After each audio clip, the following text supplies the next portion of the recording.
So check out this mob trap I've built. I've got skeletons there, drowning, and as they die, they're dropping an infinite source of arrows and bones, which flow to this collection point, and I can pick right up. Let's go check it out. So there's this 3-block deep layer of water, and the skeletons fall in here and drown. They can't fit underneath there, but their items can. Once they die, they flow out and flow straight to this collection point.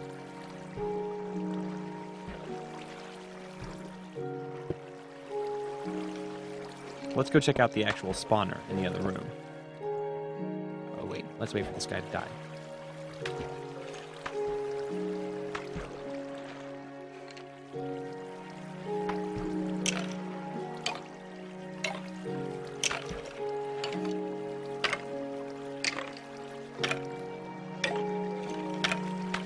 Nice. Alright, so what I'm actually going to do is turn on peaceful mode. This way I can show you the spawning room and I won't be bothered. So right through this wall is a mob spawner. You can see right there. You find these blocks in dungeons along with chests with loot in them. You can incapacitate them by lighting the room with torches or by turning on peaceful mode. But just make sure when the time comes to turn your mob spawner on that these torches are all gone. You can see a little skeleton in there spinning around. That means that this spawner spawns only skeletons. Let's take a look down here. There's a row of water in the back here, and that pushes skeletons towards this drop. They fall in, and they start to drown, just like I am right now.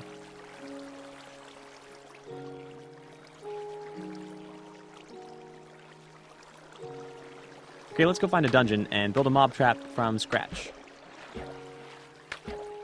So here's a dungeon and a skeleton spawner. You can see him spinning in there.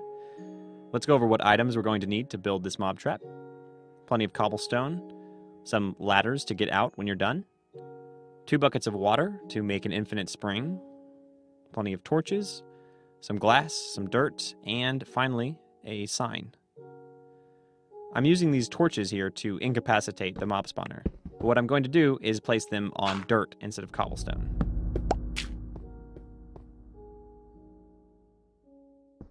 Replace that with dirt, put the torch back on.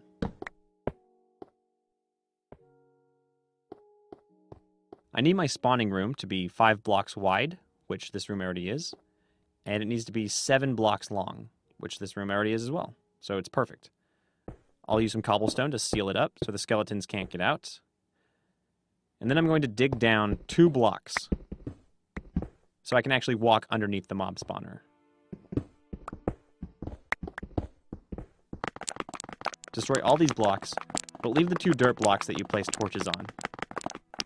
Those are what are incapacitating the spawner right now. Once you've done that, you need to decide what direction your water will travel in. I'm going to have it go this way. So I'm going to dig down 3 blocks at the opposite end of the room. All the way across the entire width of the room. I'm going to leave myself some steps so I can get out of here, though. Alright, now once I've done that, I'm going to dig out this secondary room. This will be the room where I collect items. And it needs to be at least 7 blocks deep.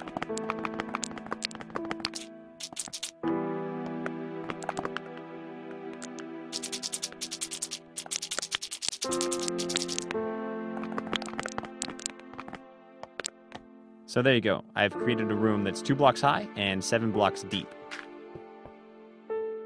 I'm going to place glass all against this back wall.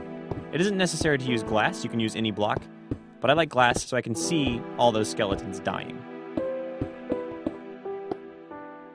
I'm going to dig this ceiling out just a little bit more. Again, not necessary, but it's nice.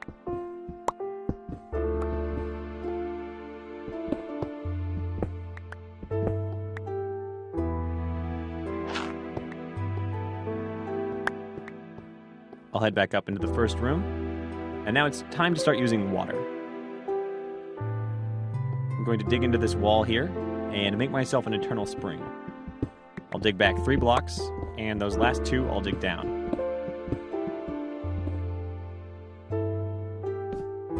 Pull out my water buckets and place water in 2 opposite corners.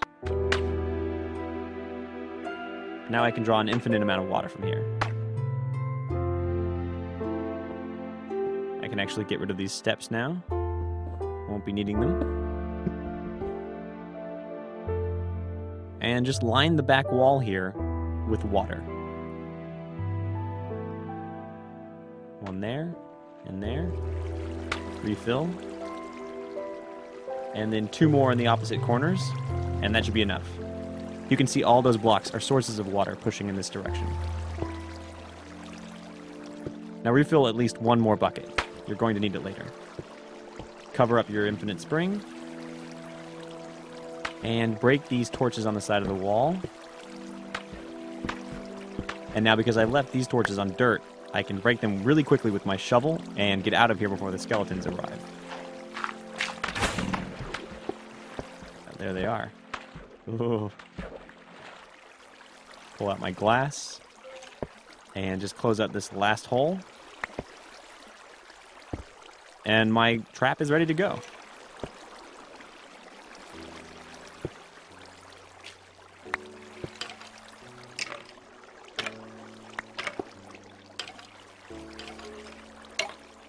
You can see him dying in the distance there. And dropping some bones and some arrows. Now because water travels 7 blocks, and this room is 7 blocks deep, I'm actually going to make it a little bit deeper. Just by 1 more layer. So my final dimensions are 2 by 5 by 8. And what I'm building here now is a collection trough, so I can get all these items to go to 1 single spot.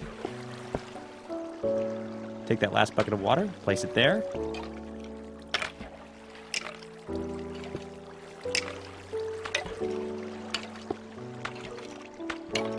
I'll dig this out a ways as well, to that 7th block, where the water will stop flowing.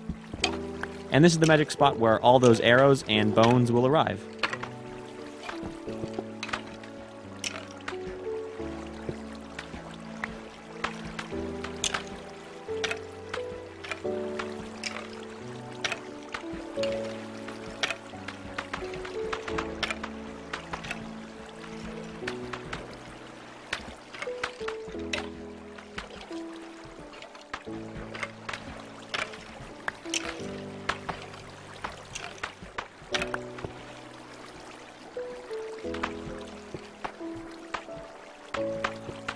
Great, now to get out of here, I just dig straight up and place ladders all the way to the surface.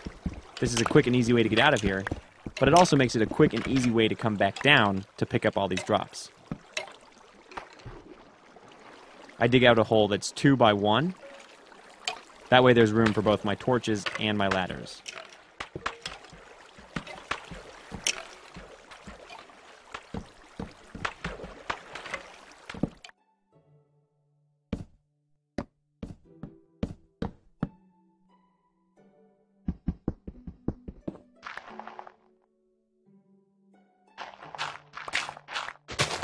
And there it is, the surface.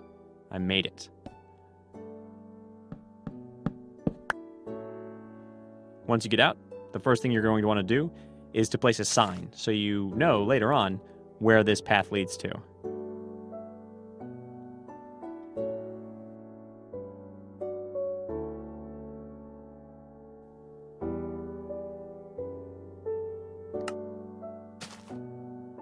And I can head down quickly and grab my drops.